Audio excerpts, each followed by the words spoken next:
कहते एक कहानी है नोआ की, वेस्ट में सुनाई जाती कि इनका एक संत हुआ था जिसका नाम था नोआ। एक बाढ़ आई और उस बाढ़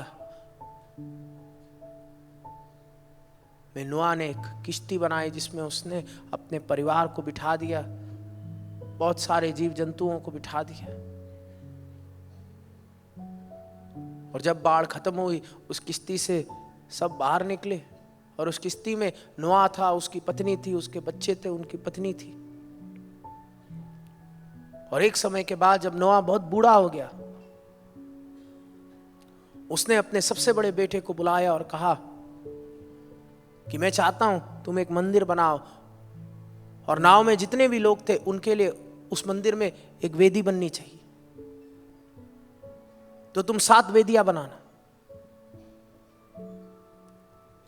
और बेटा कहता है 7 किस बात की, नाव में तो 6 ही लोग थे, आप थे, मेरी माताजी थी, मैं था, मेरी पत्नी थी, मेरा भाई था, उसकी पत्नी थी, तो 6 लोग हुए। 7 वेदी किसके लिए? और नोआ ने कहा 7वीं वेदी उसके लिए जो दिखता नहीं लेकिन हर क्षण मेरे साथ था, जिसकी आवाज सुनाई नहीं देती लेकिन मेरा सारा ज्ञान उससे है, वो जो मुझे ताकत देता है, वो जो मुझे दिशा देता है, वो जब तूफान आता है तो मुझे साहस देता है।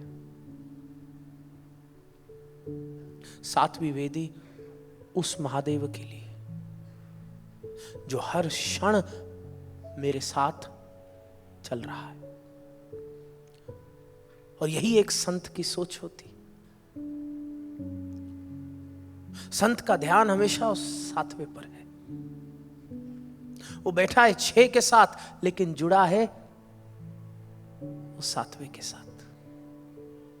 और जो दुखी है वो 6 के बीच भी बैठ अपने ही विकारों से जुड़ा है और उन 6 में भी अपने ही विकार प्रोजेक्ट कर रहा है। प्रकृति में एकलौती स्थायी वस्तु है बदलाव। हर व्यक्ति बदलता है, हर आदमी बदलता है, लेकिन जो अहंकार ग्रस्त व्यक्ति है वो किसी और के भीतर उत्पन्न बदलाव को स्वीकार ही नहीं करता। और ऐसा व्यक्ति जो सामने वाले को ही नहीं देख सकता, तुम्हें लगता है उसे 7वें का ज्ञान होगा? बता। और ऐसा व्यक्ति मेरे सामने आए और मुझे बोले अगर शिव हैं तो मुझे दिखाओ, मैं तुझे शिव भी दिखाऊंगा, तू भ्रमित रह जाएगा। तू शिव को देख तो लेगा लेकिन पहचान नहीं सकेगा। और देखने में और पहचानने में बहुत फर्क होता है। अगर गुरु कृपा होगी तो तुम शिव को पहचान लोगे, वरना मंदिर में तो हर कोई भगवान को देख के आता है।